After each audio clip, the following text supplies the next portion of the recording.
thời gian mà em sai, là lúc nhiều dấu vẫn cứ đong đầy, chờ một ngày ta sẽ bên cạnh nhau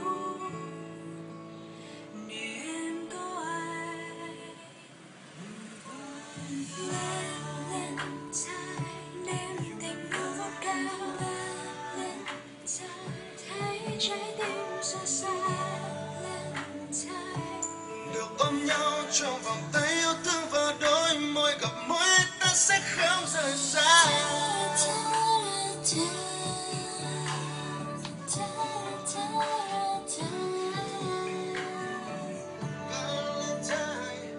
Valentine.